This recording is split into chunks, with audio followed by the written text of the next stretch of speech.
At that point in my life, I decided I needed to leave New England and come to California, where everything was really going on. This was 1990, and VR was the hot new thing.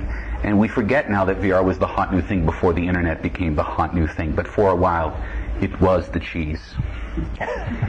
And I moved to San Francisco, which made it much easier to get good drugs. And I started to explore, by building systems, what virtual reality was. And this started to have a profound change on my own understanding of how reality was constructed, because my psychedelic description of reality, which is that mind forms reality, began to conflate or become identical with my physical or scientific description of reality, which is that mind forms reality.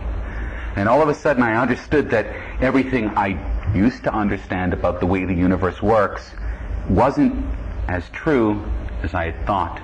And so this began to inspire in me a search to get to some basic level of being that would allow me to work in a world that was manifest because of my own will, and just as much as manifest because of your own will. Because where we're going, the simulated and the real are going to get really blurry.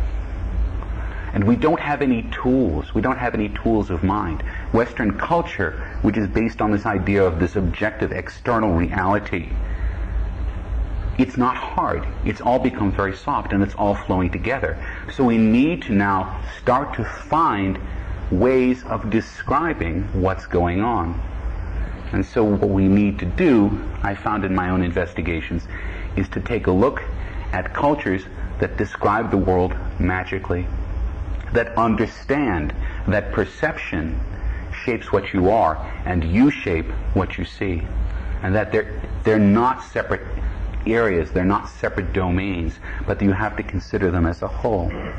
So the four sort of prongs that got talked about in the blurb that was written for this piece are technopaganism. And technopaganism is maybe, you could describe it a bunch of different ways, and I certainly didn't make the word up, and I certainly didn't apply the word to myself, but it stuck because Wired magazine published an article 2 years ago with my face blazoned on it, Photoshop reversed in color, and said, this is a technopagan.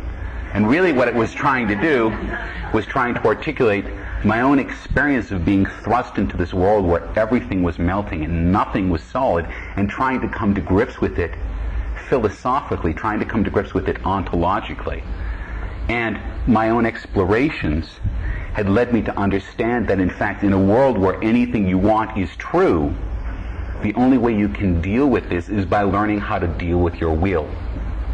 And dealing with your will is what magic has always, in all cultures, always been about.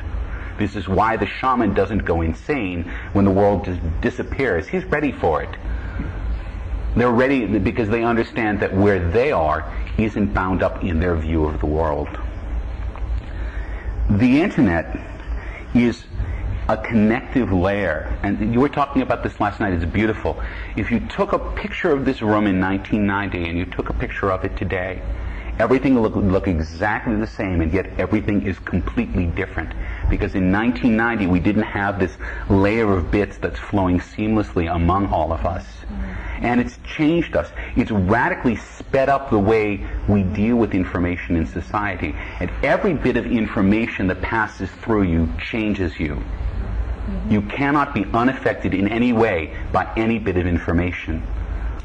So the internet is acting as this enormous accelerator. It's acting as something that's passing through all of us and radically transforming us. And part of what it's doing is ripping us apart. And that's dangerous.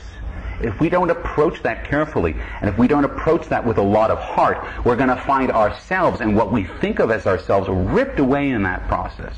One of the reasons why I think it's very important that this is happening at Esalen is because if Esalen were running a political campaign, their slogan would be, "It's the body, stupid." Because it begins here and it ends here. And if we can stay in our bodies, even while we're projected into cyberspace, we have some zone for sanity. We have some zone for being. And psychedelics can produce these boundary dissolutions where you flow into another thing. Well, we're going to see, and it's actually quite true, that certain types of VR can produce precisely the same affect. There are zones where virtual reality can be very dangerous for that reason, or incredibly powerful and meaningful for that reason. So where I would like to work from this weekend is I really want to work from the heart. I personally think, in my own philosophy, that to work in technology, you have to work from the heart center, because otherwise you'll create golems, you'll create Frankensteins, your creations will run away from you. And that's the essence of the story of the golem, is that this was a creature that was created with the breath of life, but without the light of knowledge or the heart of God. So we really have to work from that. And one of the things that we'll be doing this weekend for that, and we're inviting you, I don't think we're requiring you, because that would just not be in the tenor of this place, but we're inviting you at 7:30 in the morning, both tomorrow and Sunday, to come practice Kundalini Yoga. And Kundalini Yoga works very much on the heart center. It's not strenuous. I guarantee it will be fun.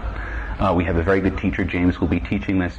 And the idea is that with these exercises, we can help to open up our heart center so that when we talk tomorrow, when we meet tomorrow, we can really be working from that.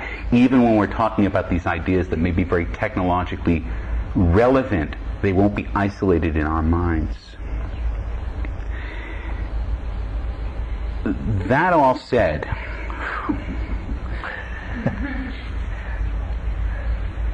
I also want to explore the joyous nature of what we can do. And a lot of my work has been around exploring the joyous nature of what we can do.